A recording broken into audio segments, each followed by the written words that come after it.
کوئی اچھا سیاستدان ہے اور اس کا بیٹا بھی اچھی سیاست کر رہا ہے تو اس میں کون سی بری بات ہے؟ بات صلاحیتوں کی بنیاد پر ہوتا ہے اور میرٹ کی بنیادوں کے اوپر یہ تمام چیز ہوتی ہے. میں تو 1100-1200 خاندان کی بات کر رہا ہوں مثال کے طور پہ. 1970 میں یا اس سے پہلے ایک شور مچتا تھا کہ 22 خاندان ہیں جو پاکستان کے اوپر رول کر رہے ہیں. وہ 22 خاندان بنیادی طور پہ حکمران نہیں تھے بلکہ وہ صنعت و تجارت کے کنگ ہوا کرتے تھے اور ان کو بہت برا سمجھا جاتا تھا. شاعری کی ساری کلاس ان کے اوپر سرمایہ کار اور سرمایہ دار کی وجہ سے ان 22 خاندانوں پہ کرتے. وہ 22 خاندان تو گئے بھاڑ میں. آج 1200 خاندان.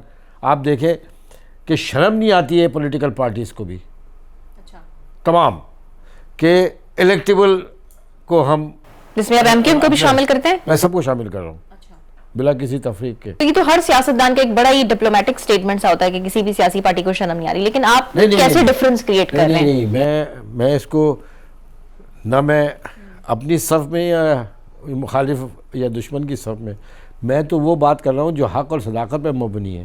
مثال کے طور پہ اس وقت تو پیسے ہی پریویل کر رہا ہے نا, اور کوئی جائز پیسہ اس طرح خرچ نہیں کر سکتا کہ ایک الیکشن میں 20-20 کروڑ روپے خرچ کرے. جس کے پاس جائز پیسہ ہو اور ایکسیس بھی ہو تو وہ صرف ایک سیٹ جیتنے کے لیے, تو کیا آپ نے نہیں دیکھا گزشتہ 20-25 برس سے ایک سینیٹر جو ہے 50 کروڑ میں بنتا ہے, 40 کروڑ میں بنتا ہے, ایک ایم این اے 30 کروڑ میں بنتا ہے, ایک ایم پی 15 کروڑ میں ہے, اور ہر دفعہ ووٹ آف کانفیڈنس ہو یا نو کانفیڈنس ہو یا کسی بھی معاملے میں جو کریٹیکل آئینی ترمیمیں ہوتی ہیں تو اس میں یہ اراکین اسمبلی اپنے حصے کی فیسز لیتے ہیں 2-2 کروڑ 5-5 کروڑ 10-10 کروڑ. تو یہ بکاتے نہیں ہیں کیا مطلب سینٹ کی چیئرمین یا قومی اسمبلی یا حکمرانی میں جو آزاد امیدوار. اگر آپ تمام پارٹیز کی بات کر رہے ہیں انکلوڈنگ ایم کیو ایم, میں انکلوڈنگ سب کی میں بات کر رہا ہوں. میں جب بھی گفتگو کرتا ہوں نا تو یہ نہیں کر سکتا کہ اگر میرا سگا بھائی اگر غلط کرے گا تو میں اس کو نشاندہی کریں گے کہ غلط کام ہے, نشاندہی کر کے میں اس سے بات چیت ہی بند کر دیتا ہوں. اچھا, میں تو اس معاملے میں بڑا, کیونکہ عوام سب سے پہلی پرائرٹی ہے. آپ کی سیاست میں قبر میں آپ کو جواب خود دینا ہوگا. کوئی آپ کا سپورٹر اور ووٹر آ کے آپ کو نہیں سنبھالے گا. پاکستان 25 کروڑ لوگوں کا ملک ہے. 25 کروڑ, یہ کوئی چھوٹے 2-2 کروڑ 2.5 کروڑ افراد کا ملک نہیں ہے. یہ 25 کروڑ کا ملک ہے, اور اگر خدا نہ خواستہ اس میں انتشار پیدا ہوا یا اس کے اندر کوئی بڑا ڈیزاسٹر ہوا, اللہ نہ کرے, تو آپ بتائیے پوری دنیا پر اس کا امپیکٹ جائے گا. بالکل ایسا ہی ہے, پورے خطے پہ پھر یہ اثر انداز ہوگا. لیکن ساتھ ہی ساتھ اب ہم آپ کی بات کریں, جہاں پہ آپ خاندانوں کی بات کریں, تو ان خاندانوں کے بیچ میں رہ کے آپ کو بھی موقع ملا حکومت کرنے کا, تو ایم کیو ایم نے کیا کیا, اور ساتھ ہی ساتھ یہ بھی بتائیے گا کہ کیا M Q M Pakistan Sindh حکومت کا حصہ بننے جا رہی ہے؟ دیکھیے, پہلی بات تو یہ ہے کہ آپ اگر ڈیموکریسی پر سسٹم کا حصہ ہیں جمہوریت کا, تو اس میں تو جو جیت کے آئے گا آپ کو اس سے بات کرنا پڑے گا, چاہے وہ کوئی بھی ہو. یعنی آپ بات کریں گے سندھ حکومت سے, آپ کے مذاکرات جو بھی چل رہے ہیں, ہو رہے ہیں, پہلے بھی ہوا ہے نا, گزشتہ 30-35 برس سے تو یہی ہو رہا ہے نا کہ ایم کیو ایم کو کے نمبر اتنے نہ سندھ اسمبلی میں نہ قومی اسمبلی میں کہ وہ کوئی اپنا انفرادی کردار انجام دے سکے. لہذا اسے کسی نہ کسی بڑی پارٹی کے نمبرز کے ساتھ اپنے نمبر کو ملا کر ان کی حکومت سازی میں مدد کرنا ہوتی ہے. تو ایم کیو ایم نے ہمیشہ کیا, پیپلز پارٹی کے ساتھ بھی کیا اور نون کے ساتھ بھی کیا, معاہدوں کی صورت میں بھی کیا, لکھ کر معاہدوں کی صورت میں بھی کیا. اب اس کے اوپر ایم کیو ایم کو کرٹیسائز کرنا کہ جی آپ حکومت کا حصہ تھے, آپ نے معاہدہ کیا تھا, کیا ملا. مسئلہ یہ ہے کہ جو بااختیار فریق ہے, جس کے پاس نمبر زیادہ ہے, جو حکمرانی کر رہا ہے, جو میجورٹی میں فرض تو اس کے اوپر ہے کہ اس نے اپنے معاہدے کی لاج رکھی یا نہیں رکھی. ایم کیو ایم پہ نہیں. اگر ایم کیو ایم معاہدہ کرے اور آپ معاہدہ توڑ کے پھینک دیں تو ایم کیو ایم کیا کرے گی؟ ایم کیو ایم پھر وہی جدوجہد کرے گی. تو ماضی میں کسی پارٹی نے آپ کے ساتھ معاہدے کیے اور وہ پورے نہیں کیے؟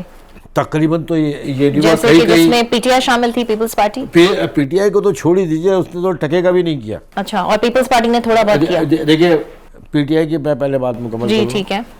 اس ملک میں, اس ملک کے ایک سب سے بڑے شہر نے یہاں سے صدر منتخب کر دیا, علوی صاحب گئے, عمران خان صاحب وزیر اعظم کی حیثیت سے گئے, جیت کے گئے.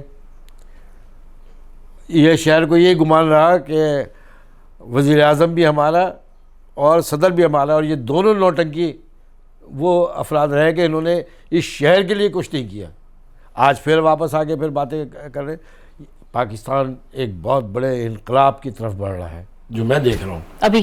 ہاں اچھا, اور مثبت یہ انقلاب, عوامی انقلاب. اچھا, کیونکہ ظاہر سی بات ہے آپ نے تو روٹی بھی چھین لی نا, نوالے بھی چھین لیے. پریشانی کی حالت یہ ہے کہ باپ اپنے بچوں کو بیچتا پھر رہا ہے, مائیں اپنے بچوں کو بھوک اور افلاس سے ان کو فیس کرنا پڑ رہا ہے. جی ٹھیک ہے. مارکیٹ میں آ کے اپنے بچوں کو لے کے کھڑے ہو جاتے ہیں. یہ کوئی معمولی بات ہے؟ اگر آپ اس کو سمجھیں کہ یہ سیاسی شعبہ بازی ہے تب بھی بہت غلط بات ہے. عوام کو, سرمایہ داروں کو, سرمایہ کاروں کو, صنعت کاروں کو آگے بڑھ کر اس روزگار کے مواقع کو بڑھانا پڑے گا. لیکن ان کا کہنا بھی صحیح ہے کہ 22% سود کے اوپر کون سا کاروبار دنیا کا کیا جا سکتا ہے؟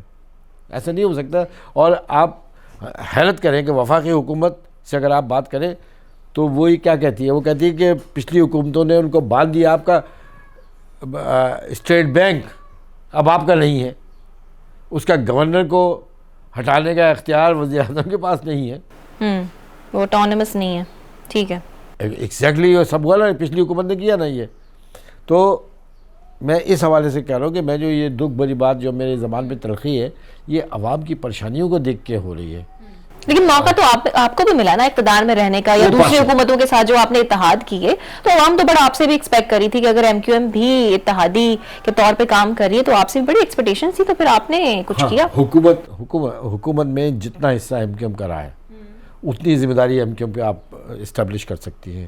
ان کے بعد 2 وزارتیں تھیں, ان 2 وزارتوں کے بارے میں آپ پوچھ لیں.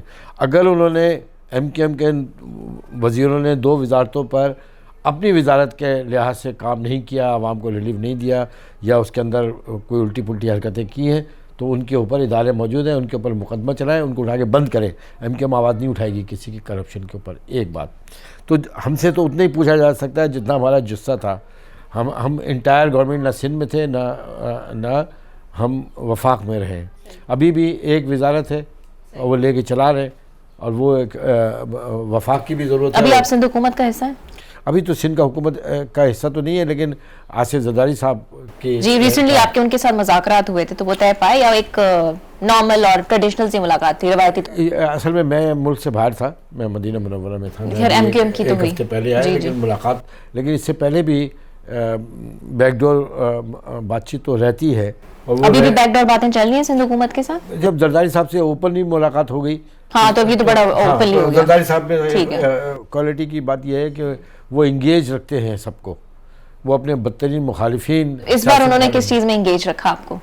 اب یہ تو اس کا صحیح جواب تو ڈاکٹر خالد مقبول صدیقی دے سکتے ہیں جو کنوینر ہیں, اور سینئر ڈپٹی کنوینر خالد مصطفیٰ کمال یا فاروق ستار ہے جو اس کا جواب دے سکتے, جو ان کے ساتھ موجود تھے. میں تو بہرحال حصہ تو بننے جا رہی ہے نا ایم کیو ایم, اپوزیشن نہیں کرے گی. ابھی تک تو مجھے نہیں معلوم, ابھی تک تو نہیں معلوم, لیکن میں اگر میری ذاتی رائے آپ لیں گے تو میں اس بات کا ہمیشہ سے قائل ہوں, یہ آج نہیں, کہ آپ کو صوبائی حکومت کا بھی حصہ بننا چاہیے. آپ الیکشن جیت کے آئے ہیں, عوام کے مسائل کو حل کرنا ہے, لوگوں کے مسائل کو حل کرنا ہے. تو مسائل کو حل کرنے کے لیے آپ کو حکومت کے ساتھ چلنا تو ضروری ہے نا. اسی طرح وفاق میں بھی آپ کو حکومت میں ہونا چاہیے, کیونکہ وفاقی حکومت کو کوئی شرمندگی نہیں ہو رہی ہے آپ کے 17 ووٹوں کا ووٹ مانگنے کے لیے چل کے آتے ہیں اور ریکویسٹ کرتے ہیں. لیکن سندھ میں جیسے آپ پیپلز پارٹی سے اتنی شکایت کرتے رہتے ہیں, ان کی کارکردگی پہ طنز کرتے رہتے ہیں, تو پھر آپ کو نہیں لگتا کہ آپ کو اپوزیشن میں بیٹھنا چاہیے اور ان کو ٹف ٹائم دینا چاہیے؟ یا پھر آپ نے یہ کوئی دوہرا معیار نہیں ہوا, آپ نے صدر زرداری کو ووٹ بھی دے دیا, ان کے ساتھ بیٹھ بھی گئے, پھر ان کی کارکردگی پہ بھی آپ جو ہے بڑے سوالات اٹھاتے ہیں, تو یہ کیا بات ہے؟ دیکھیے اس پہ ایک بات یہ ہے کہ یا تو آپ جھگڑا کریں اور آپ گلی گلی محلے محلے احتجاج شروع کریں اور مظاہرے کرتے چلے جائیں. اس کا حاصل وصول جو ہم نے دیکھا وہ تو ہوتا ہوا نظر نہیں آیا, سوائے اور خرابیاں پیدا کرنے کے. جب آصف زرداری صاحب اس صوبے کے تھے, یہ پارٹی اس صوبے کی ہے, اس شہر کی ہے, تو اس کو ان کا یہ حق بنتا ہے کہ اگر آپ 2 صدر موجود ہیں اور ایک صدر آپ کو اتنا پازیٹیو جواب دے رہا ہے تو آپ پولیٹیکلی طور پہ ناراض ہو کے تو نہیں بیٹھ سکتے. ووٹ دیا ہے, بہت اچھا کیا. یعنی آپ اوپن ٹو ٹاکس ہیں, بات کرنا چاہتے ہیں. بالکل, میں تو چھپ چھپا کے بات کرنے کا کبھی بھی قائل, پہلے بھی نہیں تھا, آج بھی نہیں ہوں. پوری ایم کیو ایم کا بھی یہی موقف ہے یا آپ کا ذاتی موقف ہے؟ نہیں, بالکل موقف کیوں نہیں ہوگا, کون نہیں چاہے گا کہ حالات بہتر ہوں. لیکن میں نے آپ کو بتایا, میں تو بڑے اجلاسوں میں, کیونکہ پارٹی کا ایک سسٹم ہے کہ بہت ساری باتیں جو اجلاس کی ہوتی ہیں وہ باہر نہیں آتی, اور میں بھی سمجھتا ہوں, میں بھی پارٹی کا ایک ڈسپلن کا وہ, لیکن میں نے ہمیشہ بہرحال اہم باتیں ہوئی تھی ابھی جو آپ کی صدر زرداری سے ملاقات ہوئی. ظاہر سی بات ہے, وہ چائے پینے تو نہیں گئے تھے نا, صدارت کا ووٹ دیا ہے, اور ظاہر سی بات ہے ان کو وہ باتیں منظر عام پہ پھر کب آئیں گی؟ دیکھیے, یہ پہلی اور آخری ملاقات تو نہیں ہے نا. لیکن ابھی وقت بڑا سینسٹیو ہے نا. اس سے پہلے محترمہ بے نظیر صاحبہ بھی آئیں, ان کو بھی ووٹ ایم کیو ایم نے دیا.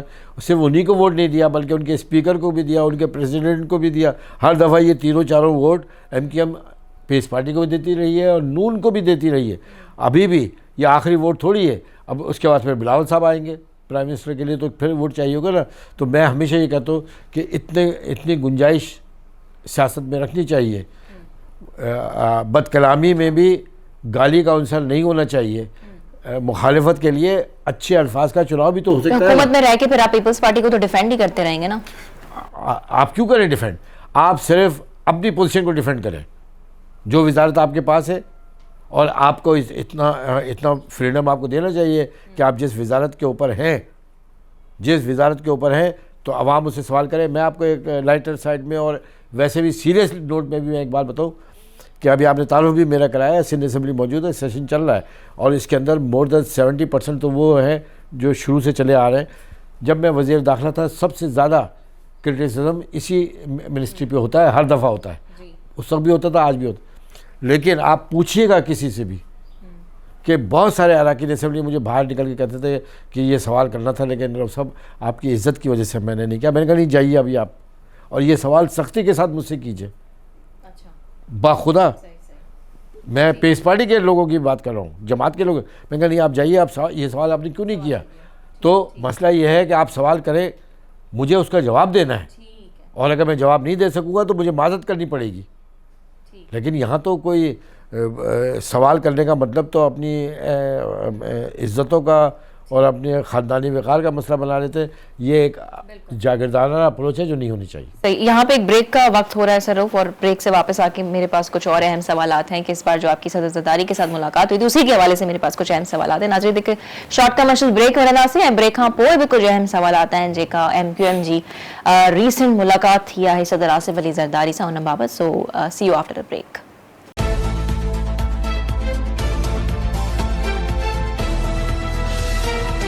ویلکم بیک ناظرین. مسافر موجود ہیں سر رؤف صدیقی, انہوں سے کافی دلچسپ گفتگو ہلے پئی سیاست کی وٹھی کرے انہوں کا سوال کرنے ونا پئی جے کا ریسنٹ انہوں کی ملاقات تھی ہے صدر آصف علی زرداری سے. سو سر رؤف, جو آپ کی ریسنٹ ملاقات ہوئی ہے صدر آصف علی زرداری سے, ابھی آپ نے خود ہی کہا کہ وہ ظاہر سی باتیں صرف چائے پینے تو نہیں آئے تھے, ظاہر سی باتیں کچھ بڑی اہم باتیں ہوئی ہوں گی. تو اسٹینڈنگ کمیٹیز کی چیئرمین شپ کے علاوہ آپ نے وزارتوں کی بھی ڈیمانڈ رکھی؟ دیکھیے, میں آپ کو اپنے لحاظ سے بتاؤں, کیونکہ کئی مذاکرات میں نے بھی کیے ہیں جب پارٹی انٹیکٹ تھی. میں پارٹی کو لیڈ کر رہا تھا, اور یہ باقی تمام حضرات میرے ساتھ اس ٹیم کا حصہ تھے جو زرداری صاحب سے ہم نے مذاکرات کیے تھے 2013 میں بھی, جو تو میں اس کو لیڈ کر رہا تھا چیئرمین سینیٹ کے حوالے سے بھی اور دیگر.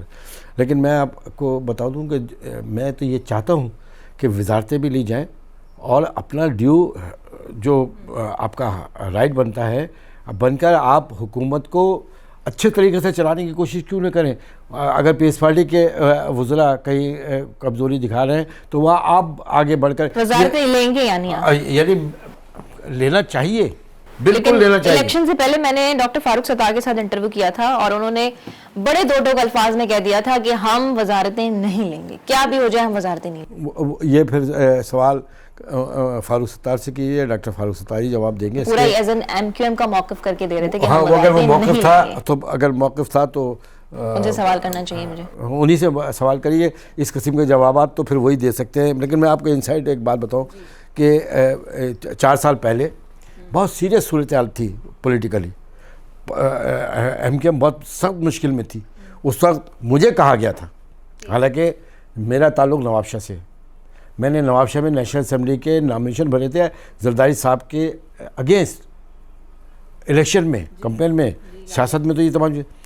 لیکن پھر ایک وقت آیا 4 سال پہلے کی بات ہے, 3.5-4 سال پہلے مجھے کہا گیا کہ آپ کے سارے مقدمات ختم ہو جائیں گے, آپ کی تمام چیزیں, کہ میرے تو سارے جھوٹے بے بنیاد اور فرمائشی مقدمات تھے, سب ختم ہو جائیں گے آپ اگر زرداری صاحب کے خلاف ایک بیان دے دیں اور وعدہ معاف گواہ بن جائیں دادو شوگر مل کے لیے. اچھا, اسی گھر میں میرے پاس جب ٹیلی فون آیا تو نام لے سکتے ہیں آپ ان کا, کس کا, جنہوں نے آپ کو فون کیا تھا؟ ارے وہ کوئی غیر نہیں تھے بھائی, ہاں خود میری اپنی پارٹی کے تھے, ہاں وفاقی وزیر تھے. انہوں نے مجھ سے کہا, بیرسٹر فاروق نسیم نے کہا, اوکے اوکے, انہوں نے کہا, اور وہ ہینڈ فری پہ بات کر رہے تھے, تو میں نے ان سے کہا, میں نے کہا یار اور مجھے نہیں جانتے, آپ تو مجھے جانتے, تو آپ نے نہیں, مجھے آپ ایسا سمجھتے ہیں کہ میں وعدہ معاف گواہ بن جاؤں گا جس کا ایک ذکر بھی نہیں. اور یہ بات میں نے کہی زرداری صاحب کے, میں نے کہا کہ میں جا کے جھوٹا بیان دوں گا, حلف اٹھاؤں گا وہاں پہ کہ زرداری صاحب نے میرے پہ دباؤ ڈالا. میں نے کہا انہوں نے کوئی دباؤ نہیں ڈالا تھا, یہ ایک لیگل میٹر تھا, میں نے وہ کیا. اور پھر میں نے ایک جملہ بھی تھا کہ مقدمات آپ سے نہیں بنتے یار, سب کو وعدہ معاف گواہ بنا کر آپ مقدمہ چلانا چاہتے. تو میرے کوئی آصف زرداری صاحب کے ساتھ میری نہ ملاقات تھی نہ کچھ تھا, لیکن میں ایک بات کو یہ کہتا ہوں, جو سچ ہے, جو حق ہے, آپ وہ کہیے, چاہے آپ کو کتنی ہی اس کی دشواریوں کو فیس نہ کرنا پڑے, سزا بھگتنی پڑے. گزشتہ 6-7-8 برس سے میں نے تو کچھ ایسا نہیں کہا تھا جو 32 مقدمات تھے, اور میں آپ کو سچ بتا رہا ہوں, میرا اللہ گواہ ہے, میں آپ کو سچ کہہ رہا ہوں, کوئی ایک مقدمہ بھی ایسا نہیں تھا. میں نے ہائی کورٹ کی ڈبل بینچ میں کہا تھا کہ یہ سارے مقدمات میری ایک ٹیلی فون کال کے اوپر ہیں, میں ایک کال کروں گا تو یہ مقدمات ہی نہیں ختم ہوں گے, میں حکومت میں بیٹھا ہوں گا. لیکن میں نے یہ تمام چیزیں کی, میرا اللہ نے مجھے شروع کیا, اور تمام جگہ کے اوپر کوئی ایک سوال بھی نہیں تھی. میں باعزت بری ہوا ATC کورٹ سے بھی اور ہائی کورٹ سے بھی اور ہر جگہ سے. تو کہنے کا مطلب ہے کہ آپ کو اتنا اچھا ماحول بنا کے رکھنا ہوگا, آپ اس طرح نہ کریں کہ آج جو وہ کچھ یعنی آپ مفاہمت کی سیاست میں بھروسہ رکھتے ہیں؟ نہیں, مفاہمت عوام کے لیے ہونی چاہیے نا, مفاہمت اپنی ذات کے لیے نہیں ہونی چاہیے. آپ مجھے بتائیے کہ پاکستان کے عوام سفر کر رہے ہیں نا آپ کے جھگڑے, اور آپ کے جھگڑے بھی کسی اصول کے اوپر نہیں ہیں, لیکن جس نے جرائم کیے ہیں اس کو آپ معاف کیسے کر سکتے ہیں؟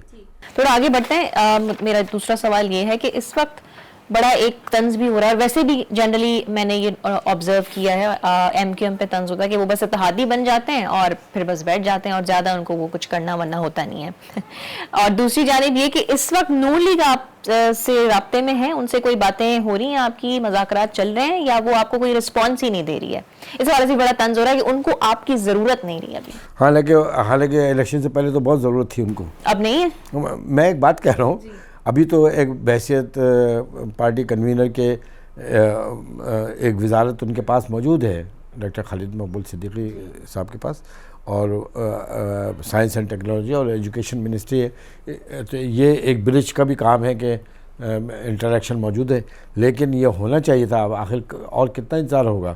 آپ کی حکومت کو چلانا بھی ہے, تو آپ کو جب تک کہ جنرل نمائندگی کے ساتھ آپ نمائندوں کو نہیں آگے لے کے آئیں گے, آپ کیسے پیس ریسٹور کریں گے؟ آج لا اینڈ آرڈر کی جو صورتحال ہے اس کی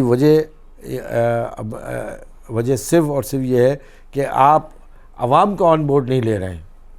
جنرلی آپ صرف ایڈمنسٹریشن سے حکومت چلا رہے ہیں. ایڈمنسٹریشن سے صرف حکومت نہیں چلتی ہے, ہاں ایڈمنسٹریشن سے آپ 30% اور 40% تک تو آپ کام کر سکتے ہیں, لیکن مور دین 60% آپ کو عوام کو آن بورڈ لینا پڑے گا. آپ کو لا اینڈ آرڈر کے لیے عوام کے پاس سے انفارمیشن چاہیے ہوں گی, وہ آپ کو نہیں مل پا رہی کیونکہ عوام اعتماد نہیں کرتی ہے آپ کی ایڈمنسٹریشن پہ. اچھا, آنے والے گورنر ابھی بہت ساری یہ چیزیں باتیں سرکولیٹ کر رہی تھیں کہ گورنر کامران ٹسوری جو ہے وہ تبدیل ہونے جا رہے ہیں, ان کو کوئی نہ کوئی اور گورنر آ کے ریپلیس کرنے جا رہا ہے. اور پھر یہ بھی بتایا گیا کہ خوشبخش شجاعت کا نام سجیسٹ کیا گیا ہے پیپلز پارٹی اور نون لیگ کی جانب سے, لیکن ایم کیو ایم جو ہے وہ خوشبخش شجاعت کے نام سے خوش نہیں ہے. نہیں, ایم کیو ایم ناخوش کیوں ہوگی خوشبخش شجاعت صاحبہ سے؟ یہ سرکولیٹ کر رہی تھی, اگر آپ ان کو کریکٹ کرنا چاہیں تو. نہیں, یہ تو روز آنے کی بات ہے. تاحیات تو کوئی بھی عہدہ لے کے نہیں آتا نا, گورنر ہو یا صدر ہو یا وزیر اعظم ہو, یہ چیزیں تو چلی آ رہی ہیں, یہ 6 مہینے سے سال سے چلی آ رہی ہیں. لیکن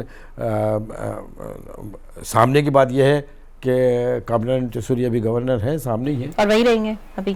اب مجھے تو نہیں پتا, میں جوشی تو نہیں ہوں, میں جوشی اور کیونکہ نیمز تو سجیسٹ ہو رہے ہیں نا, اور یہ بات اس میں صداقت ہے کہ پیپلز پارٹی اور نولی کی جانب سے خوشبخش شجاعت کا نام سجیسٹ ہوا تھا. میرے علم میں نہیں ہے, یہ سوشل میڈیا پہ میں سنتا ہوں. اب جس کو اپنی بریکنگ نیوز چلانی ہوتی ہے, جیسے ہم نے ریٹ کہا جا رہا تھا کہ صدر زرداری جو ہے وہ کامران ٹیسوری صاحب سے خوش نہیں ہے, لیکن ایم کیو ایم جو ہے وہ گورنر کامران ٹیسوری سے بہت خوش ہے. دیکھیے بات یہ ہے کہ اس بات کا جواب تو زرداری صاحب خود ہی دیں گے کہ خوش ہے یا نہیں ہے, اور اس بات کا جواب بھی کامران ٹیسوری صاحب دیں گے کہ وہ خوش ہیں. میں ایم کیو ایم کو کیا اعتراض ہو سکتا ہے, اور ان کو کوئی ریپلیس نہیں کرنے جا رہا. نہیں, ریپلیس ایم کیو ایم نے تو نہیں دیا نا ریپلیس کرنے کے لیے, ابھی تک تو میرے نالج میں تو نہیں ہے. اگر ان سائڈ کوئی اسٹوری ہے تو مجھے نہیں معلوم. اچھا, شروعات میں تو گورنر کامران ٹیسوری سے بھی بڑے اختلافات تھے ایم کیو ایم کے اندر ہی, تو اس میں پھر ایسا کیا ہوا اور کیا راز ہے کہ وہ گورنر بن گئے اور اب سارے معاملات ٹھیک ہو گئے؟ ہاں, مطلب ہے کہ اگر ہما ان کے سر پہ بیٹھ جائے تو پھر تو گورنر بننا ہے انہوں نے, اور اچھا ہے. لیکن بہرحال ابھی تک جو انہوں نے پرفارم کیا ہے ایجوکیشن کے حوالے سے اور دیگر معاملات میں, عوامی معاملات میں, تو بے دست و پا اور بغیر اختیارات کے بھی انہوں نے کافی کام کیا ہے عوام کے لیے. اس کو تو اپریشیٹ کرنا چاہیے. صحیح. آخری سوال, آپ چونکہ رائٹر بھی ہیں اور سارے میں آپ کی کتاب بھی دیکھ رہی ہوں کہ آپ نے تمام خود ہی لکھے ہیں, تو کتنے تقریباً آپ نے کتاب لکھے ہیں سر؟ 8-10 کتابیں ہیں, لیکن مجھے اب کسی بھی کتاب کی نہیں, میری 3 کتابیں. And what motivated you to write? پیدائش سے, بچپنے سے ہمارا ننیال پورا کا پورا لکھنے لکھانے کے اوپر, ادب پہ, میرا ددیال بھی. لیکن میری 3 کتابیں ہیں جس سے میں بہت وہ کرتا ہوں. باقی کتابیں کوئی پڑھے نہ پڑھے, لیکن یہ 3 کتابیں, ایک تاریخ بیت اللہ ہے, ہسٹری آف کعبہ, یہ تو آپ کے روم میں غلاف کعبہ بھی نظر آ رہے ہیں ماشاءاللہ سے. جی, اپنی نوعیت کے اعتبار سے یہ 1400 سال میں پہلی کتاب ہے تاریخ بیت اللہ, جس میں کلید بردار اور خانہ کعبہ سے متعلق انفارمیشن تھی, اور دنیا میں یہ پہلی تصویر جو خانہ کعبہ کے اندر کی تھی وہ میں نے اس میں شائع کی تھی. اور مجھے کہا گیا تھا کہ اگر خانہ کعبہ کی تصویر شائع کی جائے تو سعودی گورنمنٹ اس کو 6 مہینے کی جیل دیتی ہے. تو میں سوچتا رہا کہ مجھے جیل میں بند کر دیں گے. آخری تک آ کے میں نے کہا کہ بند کرتے ہیں تو کر دیں. میں نے تصویر چھاپ دی, مجھے کسی نے نہیں پکڑا. دوسری کتاب سیرت خیر البشر, حضور نبی کریم صلی اللہ علیہ وسلم کی حیات طیبہ پہ ہے, اور سب سے اچھی بات یہ ہے کہ مراد علی شاہ صاحب نے اس کا سندھی ترجمہ کروایا ہے, اور وہ ہو بھی گیا ہے. اب پتہ نہیں میرے خیال میں کب وہ کریں گے. یہ مراد علی شاہ صاحب کو کریڈٹ جاتا ہے کہ انہوں نے سیرت طیبہ, بڑے اچھے کانٹیکٹس ہیں آپ کے سندھ حکومت کے ساتھ. میرے سب کے ساتھ ہے, میری لڑائی کسی سے نہیں, میں کسی سے لڑنا بھی نہیں چاہتا, ماں سوائے اس جگہ جہاں میرے اللہ اور میرے رسول کا معاملہ آ جائے, اس کے علاوہ. پھر تیسری کتاب جو ابھی ریسنٹ آئی ہے وہ آئی ہے بسم اللہ الرحمن الرحیم, یہ نام ہے اس کا. اس موضوع پہ بھی کتاب کوئی نہیں تھی جو نہیں. بڑا دلچسپ یہ ہے. بہت شکریہ آپ کے وقت کا, مختلف پہلوؤں پہ آپ سے بات ہوئی. ناظرین, اساسا گڈ سر رؤف صدیقی ہویا جن سے سیاست تے کھوڑ ساری گفتگو تھی. ایندڑ ہفتے کہ بھی شخصیت سے ملاقات کرائیں سے. تیسی تائیں نیند اساں کی اجازت. اللہ حافظ.